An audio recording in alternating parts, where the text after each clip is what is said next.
Morning students, कैसे हैं आप सब। उम्मीद करती हूँ आप लोग अच्छे होंगे।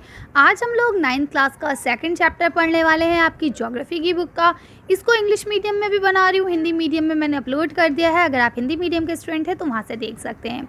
चलिए, तो हम लोग ने फर्स्ट चैप्टर को अच्छे से पढ़ लिया था। एक बार मैं आपको रिवाइज़ करा देती हूँ कि हम लोग ने फर्स्ट चैप्टर में इंडिया के बारे में, इंडिया की लोकेशन के बारे में, कि वर्ल्ड में इंडिया की क्या स्थिति है, क्या लोकेशन है, किस जगह पे है वो, है ना, या उसके जो आपके लैंगिट्यूड्स हैं या आपके लॉन्गिट्यूड्स हैं, वो सब क्या है, वो सारी चीज़ें हम लोग ने पढ़ी थी।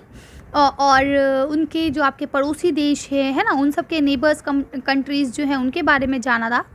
तो ये सारी चीज़ें हमने जानी थी। ओशंस के बारे में पढ़ा था, कंटिनेंट्स के बारे में पढ़ा था। आज हम लोग पढ़ेंगे फिज़िकल फीचर्स ऑफ इंडिया, यानी इंडिया के फिज़िकल फीचर्स कैसे हैं, यानी उसकी भू आकृतियाँ कैसी हैं। देखिए, आप जानते हैं कि हमने अपनी पृथ्वी को 2 हिस्सों में बांटा हुआ है। एक वो हिस्सा जो कि ज़मीन वाला है, दूसरा वो हिस्सा जो कि आपका पानी वाला है। यस और नो? यस, है ना। अब जो पानी वाला हिस्सा है वो डिफरेंट हो सकता है। ओशन हो सकते हैं, सी हो सकते हैं, रिवर हो सकते हैं, है ना। लेकिन अगर हम बात करें इधर जो आपका ये वाला एरिया है, जो मिट्टी का है, जो ज़मीन वाला एरिया है, जो ठोस एरिया है, उसके क्या क्या फीचर्स हो सकते हैं। तो हम ऑल ओवर वर्ल्ड की बात नहीं करेंगे। जब आप बड़ी क्लास में जाएंगे 10th या 12th में, तब आप ऑल ओवर वर्ल्ड के बारे में पढ़ेंगे। फ़िलहाल हम सिर्फ और सिर्फ अपने इंडिया के बारे में जानेंगे, क्योंकि ऑलमोस्ट इंडिया में सारे फीचर्स हैं जो आपको अलग अलग मुल्कों में मिलेंगे ना, अलग अलग देशों में आपको जो जो फीचर्स देखने को मिलेंगे वो सारे इंडिया में मौजूद है कहीं ना कहीं। ठीक है, तो यहाँ पे ये सारी चीज़ें आप पहले तो आपको पुराना रिवाइज़ कराते हुए बताते हैं कि जैसा कि आप लोग ने जाना है कि जो आपके ज़मीन है उसके अलग अलग फीचर्स हो सकते हैं, जैसे माउंटेन हो सकते हैं, प्लेन हो सकते हैं, डेजर्ट हो सकता है, प्लेट्यूज हो सकते हैं, आइलैंड्स हो सकते हैं। तो ये सब चीज़ें हम पहले ही जान चुके हैं। तो ये थोड़ा सा आपको एक कहते हैं ना, एक पढ़ने के लिए खाका टाइप का बनाया है। वैलीज़ होती हैं, ये सारी चीज़ें होती हैं। लेकिन मेजरली, यानी कि जब हम बड़े तौर पे, बड़े पैमाने पे अगर हम बात करें, तो हम लोग उसको कितने हिस्सों में डिवाइड कर सकते हैं। ठीक है, तो मेजरली अगर हम लोग फिजिकली ग्रुप में उन्हें डिवाइड करते हैं तो हम उन्हें 6 हिस्सों में डिवाइड कर सकते हैं। कितने हिस्सों में? 6 हिस्सों में। पहला आपका हिमालय माउंटेन्स हो जाते हैं, दूसरा आपका नॉर्थन प्लेन हो जाएगा, फिर आपका पेनिसुलर प्लेटूज हो जाएगा, फिर इंडियन डेजर्ट हो जाएगा, फिर कोस्टल प्लेन हो जाएगा, और इसके बाद आपका आइलैंड्स हो जाएगा। तो ये 6 आपके हिस्से हैं, जिसमें अब हम क्या करेंगे, अब हम एक एक को एक्सप्लेन करेंगे। लेकिन साथ साथ आप याद रखिएगा कि हमें हर हिस्से में, क्योंकि अक्सर आपके जो इसमें क्वेश्चन आता है इस चैप्टर से, वो आपका 6 मार्क्स का क्वेश्चन आता है कि इसके फिजिकल डिवीजन क्या क्या हैं।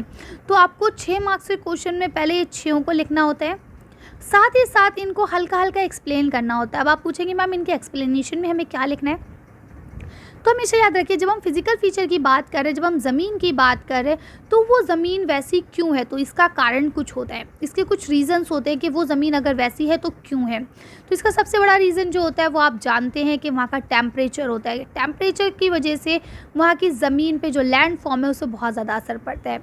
ठीक है, टेम्परेचर के अलावा वहाँ का एटमॉस्फेयर क्या है, वहाँ की जो जलवायु है, क्लाइमेट है, वो कैसा है, ये भी बहुत ज़्यादा असर डालता है उस जगह को बनने में। ठीक है, तो ये कुछ चीज़ें होती हैं जो हमें बिल्कुल दिमाग में रखनी होती हैं कि इस वजह से ऐसा हो रहा है। साथ ही साथ अगर वो ठंडा इलाका है तो वहाँ कैसे एनिमल्स हमें देखने को मिलेंगे, या किस टाइप के घर होंगे, या किस टाइप के पेड़ पौधे होंगे, वनस्पति कैसी होगी, है ना, वहाँ पे जो आपके फॉरेस्ट है, जंगल है, वो किस टाइप के होंगे। तो ये चीज़ें हम हर पार्ट के साथ साथ पढ़ते चलेंगे। तो सबसे पहले अब हम पढ़ेंगे हिमालय रेंज के बारे में, हिमालय माउंटेन। ठीक है, आप जानते हैं हिमालय एक पर्वतमाला भी हो और हिमालय एक पूरी रेंज भी है। जैसा कि आप यहाँ मैप में देख पा रहे होंगे, ये पूरी हिमालय रेंज कहलाती है, यहाँ से यहाँ तक। और इसी बीच एक पहाड़ है, उसका नाम भी हिमालय है। ठीक है, तो इसमें आप कंफ्यूज कभी नहीं होंगे, ये पूरी रेंज में माउंटेन रेंज कहलाती है, और इसमें एक पहाड़ भी है जो माउंटेन हिमालय कहलाता है। ठीक है, अब इससे रिलेटेड आपका क्वेश्चन जो मेनली आता है वो ये आता है कि हिमालय की सबसे ऊंची पीक कौन सी है, यानी सबसे ऊंची चोटी कौन सी है, पर्वत श्रृंखला कौन सी है। तो देखिए, अगर ऑल ओवर वर्ल्ड में पूछा जाए कि हिमालय की सबसे ऊंची क्या है, तो आप बताएंगे एवरेस्ट है, जो कि नेपाल में है। लेकिन अगर पूछा जाए कि हिंदुस्तान में कौन सी सबसे ऊंची है, तो हिंदुस्तान में जो सबसे ऊंची है वो कंचनजंगा है। ठीक है, जो पूरे वर्ल्ड में 2nd नंबर की है। ठीक, अब हम बात करते हैं हिमालय की। तो ये आपके कौन से एरिया को कवर करती है? आपने देखा मैप में किस तरह से ये आपके जम्मू कश्मीर वाला और जो ऊपर नेपाल वगैरह ये सारा ऊपर का एरिया जो है ये आपका कवर करती है, यानी नॉर्थ एरिया जितना भी है। ठीक है, तो अब क्योंकि ये हिमालय है तो आप क्या समझते हैं, हिमालय के नाम आते ही आपको पता चल गया होगा मैम ये तो बहुत ठंडा एरिया होने वाला है ना। तो ठंडा एरिया है तो इसका मतलब क्या है, यहाँ पे बर्फ़बारी होती है, बर्फ़ गिरती है, यहाँ का मौसम बहुत ठंडा रहता है। तो अब यहाँ पे आबादी कैसी होगी, यहाँ आबादी बहुत कम होगी। क्या होगी? बहुत कम। ठीक है, क्यों होगी? अगर हम मान लें 10 लोग हैं तो हम यहाँ पे रेशो बना सकते हैं 2:10। क्यों? क्योंकि बेटा यहाँ पे जो ज़िंदगी है ना वो बहुत डिफ़िकल्ट होती है, क्योंकि एक तो घर पास पास नहीं होते, एक घर यहाँ है पहाड़ पे, एक इस पहाड़ पे, तो दूसरा यहाँ है, तीसरा यहाँ है। घर बहुत दूर, फिर कहीं भी आने जाने के लिए पूरे पूरे पहाड़ चढ़ना उतरना पड़ते हैं। सवारी कोई चीज़ मिलती नहीं है, सवारी मतलब ट्रांसपोर्टेशन है ना, ट्रांसपोर्ट का कोई भी सामान, कोई भी व्हीकल वहाँ नहीं मिलेगा ईजिली। ठीक है, अब क्योंकि सर्दी होती है तो मोस्टली सर्दी रहती है। अब आपको पता है जब हमारी दिल्ली में ज़रा देर के लिए भी सर्दी होती है तो हम लोग को कुछ भी काम करना कितना मुश्किल हो जाता है। सोचिए वहाँ पानी कितना ठंडा, वहाँ बर्तन धोने, कपड़े धोने, बाकी बहुत सारे घर के काम होते हैं जो करना कितना दुश्वार हो जाता होगा लोगों के लिए, है ना। तो इसीलिए जब ज़िंदगी मुश्किल है, इंसान क्या चाहता है, इंसान आसान ज़िंदगी जीना चाहता है। सोचता है कि रहने के लिए, खाने के लिए, पहनने के लिए अच्छी चीज़, कपड़े मिल जाएँ, खाना मिल जाए, इसके साथ साथ इन सब के लिए पैसे चाहिए होते हैं, तो उसके लिए एक अच्छी सी जॉब मिल जाए। लेकिन अगर आप पहाड़ी इलाकों की बात करें तो वहाँ तो कोई फैक्ट्रीज़ भी नहीं होती हैं कोई इस तरह से जो उन्हें अच्छी सी जॉब मिल सके, समझ रहे हैं। तो इसलिए वहाँ की आबादी बहुत कम होती है और वहाँ पे एनिमल्स जो होते हैं वो बहुत लंबे लंबे बालों वाले होते हैं। उसका रीज़न ये रहता है कि वहाँ सर्दी होती है। अब अगर वहाँ छोटे छोटे बालों वाले एनिमल होंगे तो वो सर्दी में ठंड से मर जाएंगे। अब उनके बाल लंबे लंबे होते हैं, उससे क्या फ़ायदा होता है कि वो अपने आप को सर्दी से प्रोटेक्ट कर पाते हैं। अच्छा, अब हम बात करते हैं ट्रीज़ की। तो वहाँ पे जो ट्री होते हैं वो कैसे होते हैं, इस तरह से ट्राइंगल शेप के होते हैं, जैसे आपका क्रिसमस ट्री होता है। उसका रीज़न क्या होता है कि बर्फ़ गिरती है तो ऐसे करके ये साइड से नीचे झड़ जाती है, इस वजह से इनकी जो घिसावट हो जाती है। ठीक है, और वहाँ पे आपने देखा होगा घर भी इसी तरह के होते हैं। उसका रीज़न क्या है कि बर्फ़ आए तो स्लाइड हो जाए। अगर बर्फ़ हमारे जैसे जैसे हम लोगों की छत होती है इस तरह से प्लेन, अगर बर्फ़ यहाँ गिरती रहेगी तो यहीं जमा हो जाएगी, और जब बर्फ़ यहीं जमा हो जाएगी तो उससे क्या प्रॉब्लम होगी, छत बैठ सकती है ना, इंसान दब सकता है जो उसके नीचे है। तो इस चीज़ का ख्याल रखेंगे। तो आपको पता चल गया यहाँ पॉपुलेशन जो है वो और जगह के मुकाबले बहुत कम होती है। इसके अलावा आपको ये पता चल गया कि यहाँ पे जो एनिमल्स होते हैं वो लंबे लंबे बालों वाले होते हैं और उनका मोस्टली रंग भी सफ़ेद होता है। ठीक है, और आपने जाना कि यहाँ के जो लोग होते हैं वो कैसे होते हैं, किस तरह से रहते हैं। ठीक है, अगर हम बात करें यहाँ पे कि खाने में वेजिटेबल्स या फ्रूट्स क्या होते हैं, तो यहाँ पे वेजिटेबल्स तो ऑलमोस्ट कोई होती ही नहीं है। पालक, प्याज, ये सारी चीज़ें वहाँ होती ही नहीं है। ठीक है, वहाँ सिर्फ़ और सिर्फ आपके ड्राई फ्रूट्स होते हैं या फिर आपके एप्पल्स होते हैं, ये सारी चीज़ें वहाँ होती हैं। ठीक है, ये आपको इंडिया का मैप दिया गया है जिसमें अलग अलग हिस्सों को डिवाइड कर दिया गया है कि कहाँ पे क्या है। तो अब हम आगे चलते हैं। तो देखिए यहाँ पे ये आपको हिमालय पर्वत श्रृंखला के बारे में, वही हिमालय रेंज के बारे में बताया गया है। ये सारी चीज़ें आप इसे डिटेल से पढ़ेंगे, अगर कुछ कन्फ्यूजन होती है तो पूछ लेंगे, अदरवाइज़ इसमें और कोई इस तरह का क्वेश्चन नहीं आता है। इसमें बस यही क्वेश्चन आते हैं कि इनको एक्सप्लेन कीजिए, और जब आप एक्सप्लेन करते हैं चाहे पर्टिकुलर एक को करें या आप 6 को करें, तो आपको इन कुछ चीज़ें जो मैंने अभी आपको बताई इनका ख्याल रखना होता है और उसके अकॉर्डिंग ही इन्हें एक्सप्लेन करना होता है। ठीक है, कि वहाँ पे पॉपुलेशन कैसी है, आप पॉइंट लिखेंगे डायरेक्ट। नंबर 1 जैसे मान लीजिए आपने लिखा था नॉर्थन प्लेन, तो नॉर्थन प्लेन लिखने के बाद इसकी जो सब हेडिंग्स डालेंगे, उसमें फर्स्ट आप डालेंगे पॉपुलेशन, सेकंड आप डालेंगे क्लाइमेट, थर्ड आप डालेंगे कि यहाँ की वेजिटेशन कैसा है, नंबर 4 आप डालेंगे कि यहाँ पे एनिमल्स कैसे होते हैं। बस ये 4 ऐसे करके पॉइंट डालेंगे। अब आप इन्हें एक्सप्लेन कर देंगे, उसका रीज़न बता देंगे कि ऐसा क्यों होता है, ख़त्म कहानी। आपका आंसर बिल्कुल परफेक्ट बनेगा। हमेशा याद है कि आंसर जितना पॉइंट में देंगे उतने ज़्यादा मार्क्स आपको मिलते हैं। ठीक है, क्योंकि टीचर पॉइंट्स की जो हेडिंग होते हैं उनको पढ़ लेते हैं, उन्हें समझ में आ जाता है कि बच्चे ने पढ़ाई की है। अब पैराग्राफ बैठ के कौन पढ़ेगा पूरा, बताइए ज़रा, किसके पास इतना टाइम है। 100 बच्चों की कॉपीज़ चेक करनी है। अब उसमें एक एक पैराग्राफ थोड़ी ना पढ़ता है बैठ के इंसान, और अगर एक एक पढ़ने बैठ भी गया तो क्या होगा कि वो फिर आपकी बहुत ज़्यादा गलतियाँ निकलेंगी, स्पेलिंग मिस्टेक्स निकलेंगी कितने ढेर सारी। तो इसलिए क्या होता है कि आप आंसर पॉइंट टू पॉइंट लिखें, जिससे अगर टीचर पॉइंट को पढ़े तो उसको समझ में आ जाए, अच्छा बच्चा यहाँ पे ये बात कहना चाह रहा है। फिर वो अगर आपके पॉइंट की एक्सप्लेनेशन भी पढ़ता है तो अगर कुछ गलती होती है तो वो सोचता है चलो कोई बात नहीं, अवॉइड कर देता है वो आपकी गलती को कि बच्चे ने पढ़ा है कम से कम। समझ रहे हैं। अब सेकंड पॉइंट आता है आपका प्लेन के ऊपर, नॉर्थर्न प्लेन। नॉर्थर्न प्लेन का एरिया कौन सा हो गया, ये जो आपका बीच वाला एरिया होता है, यूपी, दिल्ली, बिहार, है ना, ये वाला जो एरिया, ये प्लेन एरिया कहलाता है। प्लेन इसलिए कहलाता है क्योंकि ना यहाँ पहाड़ है, ना यहाँ बहुत गर्मी होती है, ना यहाँ से ज़्यादा सर्दी होती है, और ना ही यहाँ पे रेत वेत है। ठीक है, तो ये आपका एरिया प्लेन कहलाता है। ये सबसे ज़्यादा आबादी इसी जगह पे होती है। क्यों? क्योंकि ये आपके नदी के किनारे का एरिया है।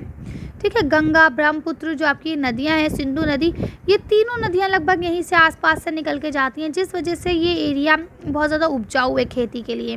तो खेती के लिए उपजाऊ होने के कारण यहाँ पे लोग जो हैं बहुत ज़्यादा रहते हैं। क्यों? क्योंकि भाई उन्हें रहने के लिए ज़मीन भी ईजिली अवेलेबल है, खाने के लिए भी अच्छी सी ज़मीन मिली हुई है ना। अब हम बात करते हैं यहाँ पे पॉपुलेशन, हमें पता चल गया बहुत ज़्यादा है। पॉपुलेशन के बाद हम बात करते हैं क्लाइमेट की। तो यहाँ का जो मौसम है वो हमेशा एक समान नहीं रहता है, कभी सर्दी होती है, कभी गर्मी होती है, कभी बरसात आती है। ठीक है, इसके बाद अगर हम बात करें यहाँ के एनिमल्स की, तो यहाँ पे हर तरह के आपको एनिमल्स मिल जाएंगे। कोई परेशानी वाली बात नहीं है कि यहाँ सिर्फ बड़े बड़े बालों वाले हों या सिर्फ रेंगने वाले हों, ऐसा कुछ नहीं है। यहाँ हर टाइप के एनिमल्स होते हैं। अगर हम बात करें आपकी वेजिटेशन की, यानी पेड़ पौधों की, तो आपके जो पेड़ पौधे हैं वो भी यहाँ पे सदाबहार वन मिलते हैं। क्योंकि यहाँ पर एटमॉस्फेयर बहुत अच्छा रहता है। ऐसा नहीं है कि अभी बहुत सर्दी पड़ गई तो सारे पेड़ मर गए, अभी बहुत गर्मी पड़ गई तो सारे पेड़ ऐसे हो गए, ऐसा नहीं होता है। ठीक है ना। तो ये आपका नॉर्थर्न प्लेन वाला एरिया हो गया। इसमें आपको पता चल गया कि क्या कैसे होता है। अब अगर कोई प्रॉब्लम होती है तो आप लोग मुझे कमेंट कर सकते हैं। नेक्स्ट पॉइंट आपका आता है द पेनिनसुलर प्लेटूज़, यानी कि आपके जो दक्षिण के पठार हैं उसकी बात करते हैं। तो मैं आपको बता चुकी हूँ, पहाड़ जो होते हैं वो ऊंचे होते हैं और नोकदार होते हैं, जबकि प्लेटूज़ जो होते हैं वो ऊंचे होते, ज़मीन से, नॉर्मल ज़मीन से ऊंचे होते हैं, लेकिन पहाड़ जितने ऊंचे नहीं होते हैं, और ये पूरी तरह से नुकीले नहीं होते हैं, बल्कि चपटे होते हैं। ठीक है, ठीक है ना। तो यहाँ तक आपको इन दोनों में डिफरेंस समझ में आ गया। अब हम बात करते हैं, तो यहाँ थोड़ा सा हल्का हल्का रेगिस्तानी वाला इलाका हो जाता है, थोड़ा सा उपजाऊ, मतलब मिट्टी जो है वो बहुत ज़्यादा उपजाऊ नहीं रहती है, तो इसलिए यहाँ पे और जगह के बनिस्बत थोड़ी कम आबादी होती है। लेकिन हाँ, ये रहने के लिए अच्छा होता है, यहाँ पे होती है आबादी। ठीक है, इसमें इतना डिटेल में आपको नहीं जाना है। इस तरह से ये आपका कंप्लीट हो जाएगा। ये देखिए, ये आपको दिख रहा है ना, इस तरह से ये होता है आपका। इसके बाद यहाँ पे आपको थोड़ा सा इसे डिटेल में आप पढ़ेंगे तो यहाँ आपको मिल जाएगा कि क्या क्या लिखा है। उसके बाद नेक्स्ट आपका आता है इंडियन डेजर्ट। डेजर्ट का मीनिंग क्या होता है? रेगिस्तान, है ना। अब रेगिस्तान वाला एरिया आप जानते हैं, इधर जो आपका गुजरात और राजस्थान ये वाला जो एरिया, ये आपका डेजर्ट वाला एरिया कहलाता है। तो आपने देखा, डेजर्ट का नाम सुनते ही आपको पता चल गया मैम यहाँ तो बहुत सारी रेत होगी, है ना, गर्मी बहुत ज़्यादा होगी और पानी नहीं होगा। बिल्कुल ठीक कह रहे हैं आप। तो क्या होता है बेटा, यहाँ पे पॉपुलेशन जो होती है वो और जगह की बनिस्बत कम होती है। उसका रीज़न ये रहता है कि यहाँ पे देखिए, दिन में बहुत ज़्यादा टेम्परेचर हाई होता है, क्योंकि रेत की एक क्वालिटी है, धूप में आते ही वो बहुत जल्दी गर्म हो जाती है। और जब रेगिस्तान की बात करें तो वहाँ तो धूप वैसे ही बहुत तेज़ होती है, तो धूप आते ही वो बहुत ज़्यादा गर्म हो जाती है, और धूप के जाते ही वो एकदम ही ठंडी हो जाती है, बर्फ़ जैसी। तो आपने देखा होगा, अगर आप मूवीज़ देखें या कोई सीरियल्स देखें, तो जो इधर के लोग होते हैं, राजस्थान जयपुर साइड के जो लोग होते हैं, वो जनरली अपने साथ एक शॉल को कैरी करते हैं। शॉल समझ रहे हैं ना, जो ओढ़ते हैं सर्दी से बचने के लिए, शॉल। ठीक है, स्टॉल टाइप की। तो उसमें क्या रहता है कि वो शॉल उनको गर्मी में, दिन में जो है गर्मी से बचाती है, और रात में जो है सर्दी से बचाती है। ठीक है ना। गर्मी में कैसे बचाती है? गर्मी से ऐसे बचाती है कि जो रेत है उसमें रेतीले तूफ़ान आते हैं। जब रेतीले तूफ़ान आते हैं तो क्या होता है, रेतीले तूफ़ान जो है वो उनके मुंह पे धूप को मारते हैं, रेत को मारते हैं, और रेत गरम गरम होती है। ठीक है, इसके बाद क्या होता है, उनका फेस जल जाता है, तो वो हमेशा अपने फेस को कवर करे रहते हैं। और वही रात के टाइम पे वही रेत ठंडी हो जाती है, तो बहुत ज़्यादा ठंडी का मौसम हो जाता है, इसलिए वो उस शॉल से रात में अपने आप को बचाते हैं। समझ रहे हैं। तो यहाँ पॉपुलेशन जो है, क्योंकि यहाँ की लिविंग स्टाइल जो है बहुत ज़्यादा, बहुत टफ़ है, यहाँ पे सरवाइव करना इतना आसान नहीं है। तो पॉपुलेशन हो गई कम। अब हम बात करते हैं एनिमल्स। तो आप सब जानते हैं, कैमल जो है उसको रेगिस्तान का एरोप्लेन कहा जाता है, डेजर्ट का हवाई जहाज़, डेजर्ट का शिप कहा जाता है ना। उसका रीज़न क्या है? क्योंकि रेत में चलना पॉसिबल नहीं है, बिना पानी पिए इतनी देर तक रह पाना पॉसिबल नहीं है, इसीलिए जो कैमल है वो एक तो बहुत तेज़ चलता है रेत में होने के बावजूद, और पानी काफ़ी समय तक बिना पानी पिए रह सकता है, इसीलिए कैमल को जो है शिप कहा जाता है रेगिस्तान का। अच्छा, अब हम बात करें एनिमल्स की, तो यहाँ पे जो आपको एनिमल्स मिलेंगे वो सारे आपके एनिमल्स रेंगने वाले होंगे और कम पानी पीने वाले होंगे, क्योंकि रेगिस्तान में पानी तो मिलता ही नहीं है। और उनकी जो स्किन होगी वो ऐसी होगी कि वो सर्दी और गर्मी दोनों को बर्दाश्त कर सकें। ठीक है, अब हम बात करते हैं वेजिटेशन की। तो यहाँ आप जानते हैं कि यहाँ इतनी खेती बाड़ी नहीं हो पाती है। यहाँ पे आपको वही पेड़ पौधे मिलते हैं जो कम पानी में सरवाइव कर सकते हैं, जैसे कि आपकी कटीली झाड़ियाँ, कांटेदार वन, है ना, जैसे कैक्टस। तो ये सारी चीज़ें आपको यहाँ मिलती हैं। तो अब आपका ये इंडियन डेजर्ट क्लियर हो गया। यहाँ पे आपको पता चल गया कि जानवर कैसे होते हैं, पेड़ पौधे कैसे होते हैं। अब हम चलते हैं नेक्स्ट पॉइंट पे। ये देखिए, ये आपको दिख रहा है ना, बहुत दूर तक लोगों को, बेचारों को पानी भरने जाना पड़ता है, बहुत सारी प्रॉब्लम्स को फेस करना पड़ता है। अब हम बात करते हैं कोस्टल प्लेन की। तो कोस्टल प्लेन आपका कौन सा एरिया होता है? वो एरिया जो एक तरफ से तो ज़मीन हो, दूसरी तरफ से पानी से घिरा हुआ हो, जैसे कि आपके महाराष्ट्र वाला एरिया। ठीक है ना। तो आपका जो इधर अरेबियन सी है, यानी कि जो आपका अरब सागर है वो, या इधर जो आपका बंगाल की खाड़ी वाला एरिया है, बे ऑफ बंगाल, ठीक है, जो इधर ये आपका नीचे वी बनता है, ये पूरा आपका एक कोस्टल एरिया के अंतर्गत आता है। क्यों? क्योंकि इसमें एक तरफ तो ज़मीन है ये सारी, ठीक है, और दूसरी तरफ इधर, और इधर दोनों तरफ पानी है। ठीक है, तो ये कोस्टल एरिया होता है। तो कोस्टल एरिया में क्या होता है, यहाँ पे आपको जनरली डेल्टा वगैरह मिलते हैं। तो यहाँ की जो मिट्टी होती है वो चिकनी मिट्टी टाइप की होती है। ठीक है, तो थोड़ी सी मिट्टी रेतीली भी होती है और थोड़ी सी चिकनी मिट्टी होती है। तो जहाँ डेल्टा बनते हैं वहाँ पे चिकनी मिट्टी होती है, जिसकी वजह से वहाँ पे जो पेड़ होते हैं उनको हम लोग मैंग्रोव वन कहते हैं। मैंग्रोव जंगल जो होते हैं उनमें क्या पता है आपको, उनकी जो जड़ें होती हैं वो ज़मीन के ऊपर होती हैं। और वहाँ एनिमल जो होते हैं वो छोटे शरीर के, लंबे लंबे टांगों वाले आपको मिलेंगे, जैसे कि चीता, है ना, या शेर, ताकि वो आसानी से उसमें चल पाए, क्योंकि चिकनी मिट्टी है, पैर धंस जाएंगे तो कैसे चल पाएंगे बेचारे। समझ रहे हैं। अब इसके बाद आपका नेक्स्ट आता है, क्योंकि ये आप लोग को पता है, ये आपका जो, अगर हम डेल्टा की बात कर रहे हैं तो डेल्टा पे तो लोग जनरली रहते ही नहीं है, लेकिन हाँ आपके जो ये कोस्टल एरिया होता है यहाँ पे आबादी सही होती है। उसका रीज़न ये है कि आपको नदी का किनारा मिला होता है, समुद्र का किनारा मिला होता है, तो फिशिंग से काफ़ी फ़ायदा हो जाता है इन लोगों को। ठीक है ना। तो यहाँ का मेन जो ऑक्यूपेशंस होता है, तो हम उसे मान के चलते हैं, बल्कि मान के क्या चलते हैं, 100% कह सकते हैं कि वहाँ पे जनरली लोग मछली का बिज़नेस करते हैं, और वहाँ के लोग मछली ही खाना पसंद करते हैं, क्योंकि वहाँ पे पानी की मात्रा अधिक होती है। तो वहाँ पे चावल और धान टाइप की खेती होती है। उससे रीज़न ये है कि ये सारी खेती जो है पानी में होती है, इसमें कम से कम 1-1 फुट पानी भरा होना चाहिए, है ना, तो इसलिए इसकी खेती पानी में होती है। तो यहाँ पे ये चीज़ें मिलती हैं। अब हम बात करते हैं आइलैंड की। तो आप जानते हैं अंडमान निकोबार और इधर आपका लक्षद्वीप, यही दो हमारे पास आइलैंड्स हैं। तो यहाँ पे जो जनरली लोग रहते नहीं है इतने ढेर सारे, है ना, क्योंकि डिस्टेंस बहुत पड़ जाता है। तो यहाँ पे जो आपका होता है बहुत ज़्यादा पॉपुलेशन नहीं होती है, बहुत ज़्यादा लोग नहीं होते हैं, और जलवायु भी ठीक रहती है, ना बहुत ज़्यादा गर्म ना बहुत ज़्यादा ठंडी। ठीक है, और यहाँ पे जो आपके एनिमल्स वगैरह होते हैं नॉर्मल मिलते हैं, नॉर्मल एनिमल्स होते हैं, और आपके जो पेड़ पौधे हैं वो भी जनरली होते हैं। ठीक है, तो इस तरह से ये पूरा आपका चैप्टर होता है फिनिश। आपके सारी चीज़ें आपको कंप्लीट हो गई। अब ये आपकी एक्सरसाइज आती है। एक्सरसाइज में आपके पहले 4 क्वेश्चन टिक मार्क हैं, फिर आपके लगभग 4 क्वेश्चन वेरी ब्रीफली हैं, यानी बहुत शॉर्ट क्वेश्चंस हैं। उसके बाद डिफरेंशिएट वाले 2 क्वेश्चन हैं। उसके बाद आपके 3 क्वेश्चन लॉन्ग क्वेश्चन है। ठीक है, उसके बाद अगर हम बात करें तो यहाँ पे मैप स्किल है। मैप स्किल बेटा वीडियो में पॉसिबल नहीं है, आप लोग इसे अपने आप से करेंगे, मुश्किल नहीं है। आपकी अगर टीचर्स कराती है तो बहुत अच्छी बात है, अदरवाइज़ आप इसे अवॉइड कर सकते हैं। और एग्ज़ाम टाइम के लिए मैं आपको जो मैप में अक्सर क्वेश्चन पूछे जाते हैं वो एक अलग से वीडियो बनाऊंगी, मैप उसमें अलग से समझाऊंगी आप लोगों को। ठीक है, अब आपके जो प्रोजेक्ट और एक्टिविटी होती है ये आपको तभी करना होती है जब आपके टीचर्स बोले, अदरवाइज़ आप इसे स्किप कर सकते हैं। इसके ना तो ये एग्ज़ाम्स में आते हैं और ना ही इनके कोई मार्क्स होते हैं। ठीक है, तो ये आपका प्रोजेक्ट हो गया और इस तरह से ये आपका चैप्टर होता है फिनिश। तो अब हम एक काम करते हैं, आंसर शीट को जल्दी से देखते हैं और इन सारे आंसर्स के जवाब, इन सारे क्वेश्चंस के आंसर देते हैं, फिर वीडियो को फिनिश करेंगे। देखिए, यहाँ आपका जो पहला क्वेश्चन दिया गया है, ये choose the right answer from the 4 alternatives given below, यानी 4 अल्टरनेटिव्स आपको दिए गए हैं, उसमें से जो सही आंसर होगा उसे आपको चूज़ करना है।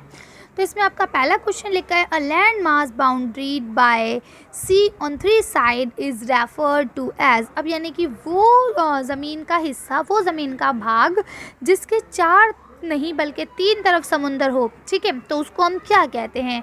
तो आप जानते हैं उसको हम लोग पेनिन्यूल्स कहते हैं, ठीक है। उसके बाद अगला क्वेश्चन आपको लिखा है यहाँ पे, mountain range in the eastern part of India, यानी इंडिया का जो माउंटेन रेंज है, ठीक है, उसका ईस्टर्न पार्ट जो है, from its boundary with Myanmar are collective as a, तो म्यांमार के पास जो उसकी बाउंड्री है तो उसको हम लोग क्या बोलते हैं?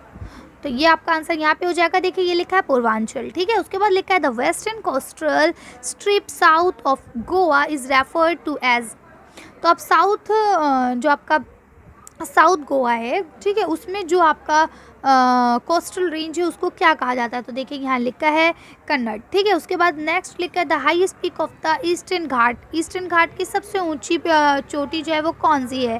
तो आप इसे लिखेंगे महेंद्रगिरी, ठीक है। तो इस तरह से ये हो जाएगा। अब आपके नेक्स्ट क्वेश्चंस जो है, देखिए यहाँ पे आपको कुछ क्वेश्चंस दिए गए हैं, इनका आंसर आपको ब्रीफली लिखना है, बहुत ज़्यादा एक्सप्लेन नहीं करना है, इन डिटेल नहीं जाना है, ठीक है। तो यहाँ देखिए पहला आपका लिखा है व्हाट आर टेक्टोनिक प्लेट्स, तो टेक्टोनिक प्लेट्स क्या हैं इसके बारे में बताना है। तो मैं सारे आंसर एक साथ आपको दिखाने वाली हूँ, पहले हम 6 क्वेश्चन पढ़ लेते हैं। उसका लिखा विच कंटिनेंट ऑफ टुडे व part of the Gondwana land, यानी कि वो कौन से कंटिनेंट्स हैं जो पहले ज़माने में गोंडवाना लैंड के पार्ट हुआ करते थे बट अब नहीं है। उसके बाद लिखा है व्हाट इज़ बाबर, बाबर क्या है, ठीक है। बाबर और खांदर 2 अलग अलग तरह की मिट्टियाँ होती हैं, उसके बारे में पूछा गया है। यहाँ लिखा है name the 3 major division of the Himalayas from north to south, तो हमने जब आपको चैप्टर पढ़ाया तो हमने बताया हिमालय जो ऐसा रेंज है उसको 3 हिस्सों में डिवाइड किया गया है, तो आपको नॉर्थ टू साउथ चलना है। तो फर्स्ट का क्या है, सेकेंड का क्या है, थर्ड का क्या है, ये आपको बताना है, इनके नाम बताने हैं, ठीक है। उसके बाद लिखा है which plateaus lie between in Aravalli and the Vindhya range, अब विंध्या रेंज और अरावली के बीच में जो प्लेट्यूज हैं वो कौन से हैं उनके बारे में आपको बताना है। उसके बाद लिखा है name the island group of India having coral origin, तो कोल रीजन के अंदर कौन कौन से आपके आइलैंड के ग्रुप्स हैं उसके बारे में बताना है। तो चलिए इनके आंसर्स देख लेते हैं। तब देखिए पहले का आपका जो आंसर लिखा है यहाँ पे आपको बता दिया गया है due to internal heat of the earth, यानी अर्थ के जो अपने अंदर की गर्मी है, the current of the semi molten rocks, वो क्या करती है, सेमी मॉर्टन जो रॉक्स है उनको आपस में तोड़ती है, ठीक है, जिसकी वजह से वो कुछ अपने आपस में टूवर्ड मूव करते, वो आगे की तरफ बढ़ते हैं। The crust and the tear it apart dividing into large fragment called lithosphere और टेनिक, ठीक है, यानी कि अब क्या होता है वो आपस में टूटते हैं, है ना, तो उसी को हम लोग लिथोस्फेरिक कहते हैं या टेक्टोनिक कहते हैं, टेक्टोनिक प्लेट्स, ठीक है। तो अब बता दिया है कि जैसे south America, north America, Pacific, Indo Australia, ठीक है, या यूरेशिया, ये सारी चीज़ें आपके, ठीक है, ये अफ्रीका या अटलांटिक, ये सारे इसी के ही हिस्से हैं, जिससे हम लोग क्या नाम है कंटिनेंट्स भी कहते हैं ना। उसके बाद देखिए यहाँ आपका अगला लिखा हुआ है गोंडवाना लैंड के बारे में, तो जो आपके 2 इसके अंदर आते हैं सुपर कंटिनेंट्स आते हैं, ठीक है, वो आपका यहाँ पे बता दिया गया है। उसके बाद नेक्स्ट क्वेश्चन आपका बाबर के बारे में था, तो बाबर जो है the Bhabar is the narrow lift of the plain which is covered with pebbles और and lie organ of the foothills of the शिकवाना, ठीक है। अब देखिए ये जो चीज़ें हैं आपकी, ये एक छोटा सा एरिया होता है जो मिट्टी से और नदी के पानी को, मतलब नदी का जब पानी आता है तो अपने साथ लेके आता है, तो उसके अकॉर्डिंग ये बना हुआ होता है, ठीक है। उसके बाद नेक्स्ट आपको जो क्वेश्चन दिया गया था कि जो आपके हिमालय हैं उसके नॉर्थ से साउथ के बीच में जो 3 रेंजेस हैं उनके बारे में बताना है आपको। तो देखिए पहले रेंज को हिमालय या हिमालयाज़ इनर रेंज कहा जाता है, ठीक है। उसके बाद जो दूसरी आपकी होती है उसे हिमगिरी कहते हैं, ठीक है, जिसे हम हिमाचल भी कहते हैं, या फिर लेज़र हिमालय भी कहते हैं, कि मतलब ये छोटा है उससे। उसके बाद जो आउटर मोस्ट जो सबसे नीचे आता है उसको हम लोग क्या कहते हैं, शिवालिक कहते हैं। अगर हम शिवालिक की बात करें तो ये सबसे लास्ट की रेंज है, जो भी हमने ऊपर भी पढ़ा, ठीक है। उसके बाद नेक्स्ट उन्होंने पूछा था कि कौन कौन से द्वीप हैं, तो मालदीप है और सेंट्रल हाईलैंड है। इसके बाद आपका जो इस तरफ आता है वो आपका लक्षद्वीप है, ठीक। अब देखिए यहाँ पे जो आपको थर्ड क्वेश्चन दिया गया है, इस क्वेश्चन में आपसे कहा गया है कि आपको डिफरेंशिएट करना है 2 में, ठीक है। जैसे कि आप लिखा है कॉन्करिंग और डिस्कॉन्करिंग टेक्टोनिक प्लेट्स जो होती है उसमें क्या है, तो देखिए मैं आपको बता दूँ, जिसमें आपकी कॉन्करिंग होती हैं वो एक तरफ चलने वाली होती है और डिस्कॉन्करिंग वो होती है जो आपका अपोजिट डायरेक्शन करती है। देखिए यहाँ लिखा होगा आपकी अर्थ की जो ज़मीन के अंदर की जो गर्मी है उसकी वजह से जो आपकी ये सरफेस है, आप जानते हैं कि जो आपकी मिट्टी वाला एरिया है वो हमें दिखता ज़रूर है, लेकिन कहीं ना कहीं उसके नीचे आज भी पानी है। तो इसलिए पानी की वजह से वो मूव करता रहता है धीरे धीरे। वो जो उसका वो मूवमेंट है वो हमें सडनली नहीं दिखाई देता, वो हमें लाखों सालों के बाद दिखाई देता है। जब आप 11th-12th में ज्योग्राफी पढ़ेंगे तब आपको वो चीज़ और अच्छे से समझाई जाएगी, तब आपको पता चलेगा कि मैम यहाँ क्या कहना चाह रही थी। ठीक है, फिलहाल आप इतना जानें कि जो ये आप जिस जगह पे रहते हैं ये मूव करती रहती है। ठीक, लेकिन ये मूव फ़ौरन नहीं करती, बहुत बहुत बहुत स्लो करती है। ठीक, तो अब क्या होता है, ये प्लेट्स जो होती हैं ये दो टाइप्स की होती हैं। एक प्लेट्स वो होती हैं जो एक दूसरे के करीब आती रहती हैं, ठीक है, और एक प्लेट्स वो होती हैं जो एक दूसरे के अपोजिट डायरेक्शन में जाती हैं। तो यहाँ पे वही उसी चीज़ को बता रहे हैं। तो देखिए यहाँ लिखा है, As a result, when two or more plates are pushed toward other, they are called, यानी कि जब आपस में एक साथ आ रही है, टूवर्ड आ रही है, तो उसको हम लोग ये कहते हैं। और जब आउटवर्ड जाती हैं तो देखिए यहाँ लिखा है on other hands if they are moving away from each other, यानी जब एक दूसरे से दूर भागती हैं तो उसको हम लोग ड्राइविंग प्लेट्स कहते हैं। ठीक है, इसके बाद नेक्स्ट आपको कहा गया है कि बांगर और खागर में आपको बताना है डिफरेंस, और उसके बाद वेस्टर्न घाट और ईस्टर्न घाट में आपको डिफरेंस बताना है। चलिए इनके आंसर्स भी देख लेते हैं। तो देखिए यहाँ आपको according to the age of the soil के अगर हिसाब से बात करें तो बांगर और खागर में जो मेन डिफरेंस है वो ये है कि बांगर जो होती है दे आर द ओल्डेस्ट, ये पुरानी मिट्टी होती है। ठीक है, और ये जो है नॉर्थन प्लेस में ज़्यादा मिलती है और ये नदी के साथ साथ आती है और ये अधिक उपजाऊ होती है। ठीक है, लेकिन अगर वही हम खादर की बात करें तो ये नई होती है ना, और ये फ्लड बाढ़ के साथ आती है और ये ज़्यादा उपजाऊ नहीं होती है। ठीक है, हाँ, तो इसको ही हम लोग खादर कहते हैं। तो आगे चलते हैं। तो यहाँ देखिए आपको लिखा है वेस्टर्न घाट और ईस्टर्न घाट के बारे में। तो देखिए ये आपको वेस्टर्न घाट और ईस्टर्न घाट की काफ़ी सारी चीज़ें दी गई हैं। आप जानते हैं वेस्टर्न घाट क्या हो गया और ईस्टर्न घाट क्या हो गया। ईस्ट इंडिया कंपनी यानी कि जो आपका कलकत्ता की तरफ वाला एरिया हो गया, यानी बे ऑफ बंगाल वाला है ना, और वेस्टर्न घाट किसे कहा जाता है, इधर वाला एरिया जो आपका अरबियन सी की तरफ है। ठीक है, तो इसको आप कर लेंगे। यहाँ बहुत सारे डिफरेंस दिए गए हैं कि किस तरह से ये आपका किस तरफ पड़ते हैं, यहाँ किस तरह से डेल्टास बनते हैं, कौन कौन सी नदियाँ होती हैं, मानसून कब आते हैं, कैसे जाते हैं, यहाँ का जो भी स्ट्रक्चर है वो सारे आपको 7 पॉइंट्स में एक्सप्लेन किए गए हैं, आप इन्हें कर सकते हैं। अब देखिए यहाँ पे आपका अगला क्वेश्चन लिखा है, 4th question, describe how the Himalayas were formed, यानी हिमालय कैसे बना। तो आप सब जानते हैं कि जिस तरह से दो प्लेट्स आपस में चलती हैं, मूवमेंट करती हैं, तो क्या हुआ, किसी ज़माने में दो प्लेट्स थीं, वो आपस में एक दूसरे के साथ मूवमेंट कर रही थी। जब वो आपस में टकराईं तो क्या हुआ, एक ऊपर चढ़ गई और एक नीचे धंस गई। इसी तरह से आपके हिमालय पर्वत का निर्माण हुआ है। और अगर हम इसको बात करें तो जैसे सिंपल एग्जाम्पल के तौर पे हम कह सकते हैं कि जब आप जानते हैं कि कोई दो कार, अल्लाह ना करे कभी ऐसा हो, लेकिन अगर आपने न्यूज़ वगैरह में देखा हो तो क्या होता है, दो कार जब आपस में टकराती हैं तो एक कार तो नीचे हो जाती है, दूसरी उसके ऊपर चढ़ जाती है। उसका रीज़न क्या होता है, जो स्पीड में आ रही होती है वो ऊपर चढ़ जाती है और जो स्लो होती है वो नीचे हो जाती है। सेम इसी तरह से ये आपका हिमालय का निर्माण होता है। ये दो अलग अलग प्लेट्स थी, जब ये आपस में टकराई तो इससे हिमालय का निर्माण हो गया। अब यहाँ नेक्स्ट आपको क्वेश्चन दिया गया है, वो विच आर द मेजर, अब आपके देखिए जो फिज़िकली आपके फिजियोग्राफी डिवीज़न है इंडिया की, उसके बारे में पूछा गया है कि वो कौन से। तो वो आप जानते हैं, दे आर 6 मेजर, आपके 6 हैं। ठीक है, तो वो 6 आपको यहाँ दे दिए गए, हिमालय माउंटेन वाला, नॉर्थन प्लेस, पेनिनस्यूला, और उसके बाद आपके डेजर्ट्स हैं, फिर कोस्टल एरिया है, और उसके बाद लास्ट में आपके आइलैंड्स हैं। उसके बाद इन्होंने बोला कि आप हिमालय में और जो आपके प्लेट्यूज़ होते हैं उनमें क्या डिफरेंस है उसके बारे में बताइए दोनों में। तो ये मैं आपको पहले भी बता चुकी हूँ कि हिमालय जो होते हैं, पहाड़ जो होते हैं वो बहुत ज़्यादा ऊंचे होते हैं और नोकीले होते हैं, चोटीदार होते हैं, जबकि जो आपके प्लेट्यूज़ होते हैं वो इनकी तरह नोकीले नहीं होते हैं, वो थोड़ा से ऐसे कि वो हल्के से चपटे होते हैं और इनसे हाइट में भी बहुत कम होते हैं। ठीक है, चलिए तो इसका डिफरेंस देख लेते हैं। तो देखिए यहाँ आपको मेजर और माइनर सारे तरह के डिफरेंस दिखा दिए गए हैं कि ये बहुत ऊंचा होता है, ये बहुत नीचे स्ट्रक्चर होते हैं, है ना। ये देखिए ये हाईएस्ट हैं, ये इतने हाईएस्ट नहीं, ये थोड़े वाइल्ड होते हैं और थोड़े ऊपर से चपटे फॉर्म में होते हैं। ठीक है, इसके अंदर अपनी अलग नदियाँ होती हैं जिसमें आपकी गंगा है ना, ब्रह्मपुत्र, ये सारी आती हैं, सिंधु है ना। लेकिन अगर इसमें बात करें तो यहाँ नर्मदा, तापी, ये सारी आती हैं जिन्हें हम लोग प्लेट्यूज रिवर कहते हैं कि भाई ये आपकी पठारीय नदियाँ हैं, है ना। ये पर्वतीय नदियाँ कहलाती हैं, ये आपकी पठारीय नदियाँ कहलाती हैं। ठीक है, फिर इसी तरह से यहाँ पे आपको और चीज़ें बताई गई हैं कि यहाँ किस तरह के रॉक्स मिलते हैं, यहाँ किस तरह के रॉक्स मिलते हैं। ठीक, ये सारी चीज़ें आप पढ़ लेंगे, ये कहाँ से कहाँ तक फैला हुआ है, ये एरिया कहाँ से कहाँ तक फैला हुआ है, ये सब आप लोग लिख लेंगे। उसके बाद लिखा है give an account of the northern place of India.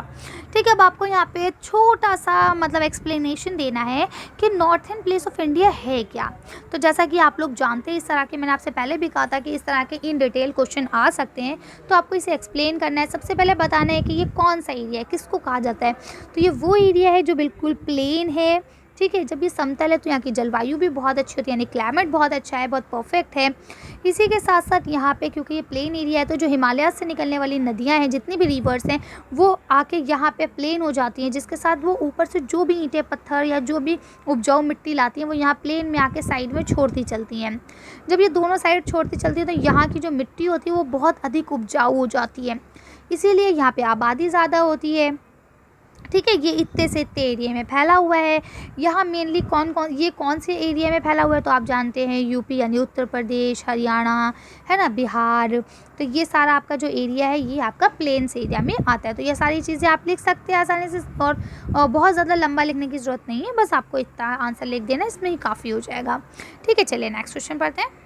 अब देखिए, ये आपके लास्ट क्वेश्चन है, इसमें आपको शॉर्ट नोट्स लिखना है इंडियन डेजर्ट के बारे में, यानी इंडिया के जो रेगिस्तान है उनके बारे में आपको लिखना है। तो आप जानते हैं कि इंडिया में ये रेगिस्तान कहाँ कहाँ है।